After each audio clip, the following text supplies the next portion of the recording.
नमस्कार, स्वागत है आपका आपके अपने चैनल उज्जवल जीके में। और मैं हूं सीमा तेजस।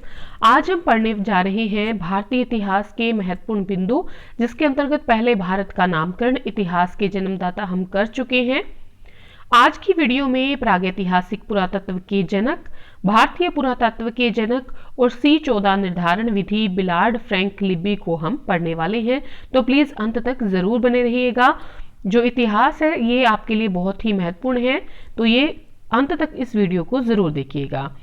तो देखिए, प्रागैतिहासिक पुरातत्व के जनक, ठीक है। सबसे पहले हम देख रहे हैं प्रागैतिहासिक पुरातत्व के जनक।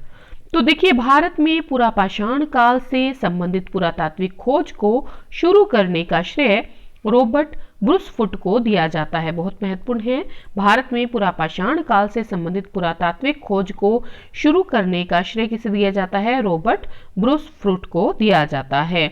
उसके बाद है भारतीय भूवैज्ञानिक सर्वेक्षण के रॉबर्ट ब्रूसफुट ने वर्तमान तमिलनाडु राज्य के चिंगलपुट जिला के पल्लवरम यानी चेन्नई मद्रास के निकट नामक पुरास्थल से 30 मई 1863 ईस्वी को लैटराइट मिट्टी के जमाव से हस्तकुठार खोज निकाला था।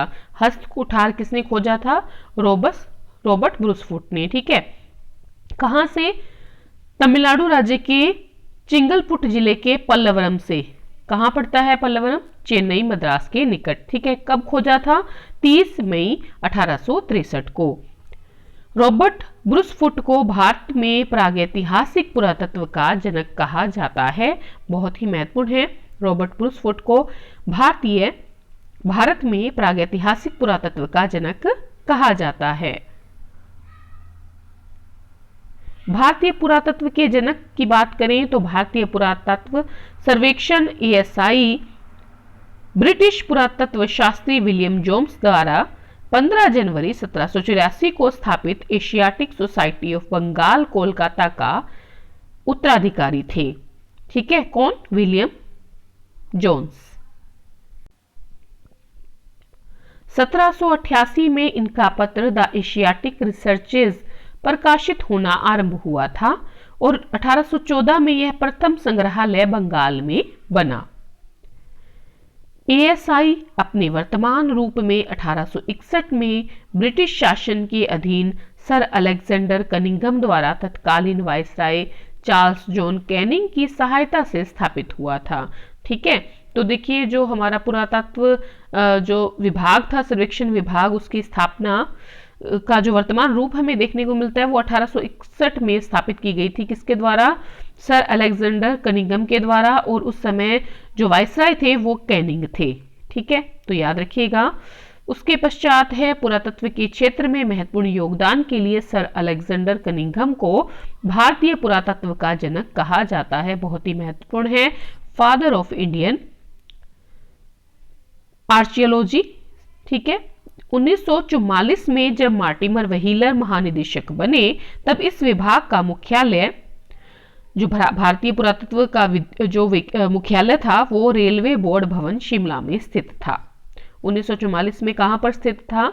जब मार्टिमर व्हीलर जो है भारतीय पुरातत्व सर्वेक्षण विभाग के महानिदेशक बने तो शिमला में रेलवे बोर्ड भवन में इसका मुख्यालय स्थित था। यह भारतीय पुरातत्व सर्वेक्षण पर्यटन एवं संस्कृति मंत्रालय के अंतर्गत कार्य करता है। जो भारतीय पुरातत्व सर्वेक्षण जो पर्यटन और संस्कृति मंत्रालय जो है उसके अंतर्गत कार्य करता है। अब हम देखेंगे C14 निर्धारण विधि बिलार्ड फ्रैंक लिब्बी द्वारा बनाई गई विधि। सभी सजीव वस्तुओं में एक प्रकार का रेडियोधर्मी कार्बन होता है जिसे कार्बन 14 कहते हैं। कार्बन डेटिंग प्रणाली का जो विकास किया वो बिलार्ड फ्रैंक लिब्बी द्वारा किया गया 1940 में। इनको 1960 ईस्वी में इस खोज के लिए नोबेल पुरस्कार से सम्मानित किया गया। तो किसने कार्बन डेटिंग प्रणाली का विकास किया? बिलार्ड फ्रैंक लिब्बी ने 1940 में। नोबेल पुरस्कार इनको 1960 में दिया गया।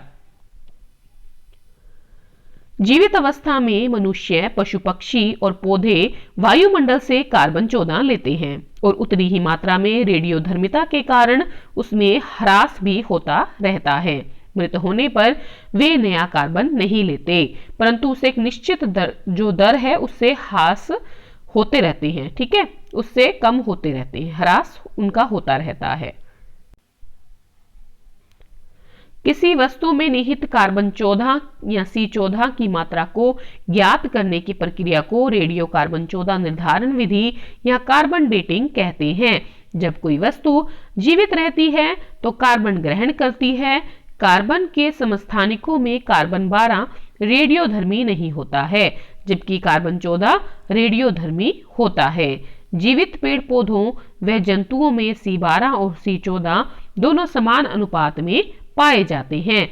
जब पेड़ पौधे और जीव जंतु मर जाते हैं तो C12 की मात्रा यथावत स्थिर रहती है, लेकिन C14 की मात्रा क्रमशः कम होने लगती है।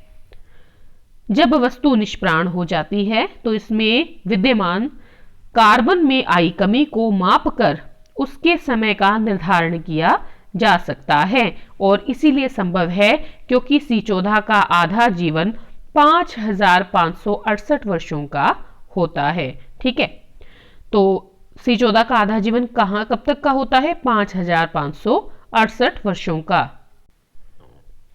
तो इस प्रकार वस्तु का भार 5568 वर्षों पहले निष्प्राण हो गई तो उसकी C धारिता यानी कि कार्बन की धारिता उस समय की तुलना में आधी रह जाएगी। जब तक जीवित थी, जिस वस्तु में C14 की मात्रा जितनी ही कम पाई जाती है उतनी ही वह प्राचीन मानी जाती है। कार्बन डेटिंग से 50,000 वर्ष तक के जीवाश्मों की आयु आसानी से ज्ञात हो सकती है। इससे पुरानी वस्तुओं की आयु ज्ञात करने के लिए यूरेनियम डेटिंग का प्रयोग होता है। तो आज के लिए इतना ही। अगर आपको वीडियो पसंद आई है प्लीज लाइक शेयर कमेंट जरूर करिएगा। अगला जो हमारा टॉपिक रहेगा वो रहेगा गोमतेश्वर की मूर्ति, दास प्रथा, सती प्रथा, तक्षशिला विश्वविद्यालय। धन्यवाद आज की क्लास के लिए।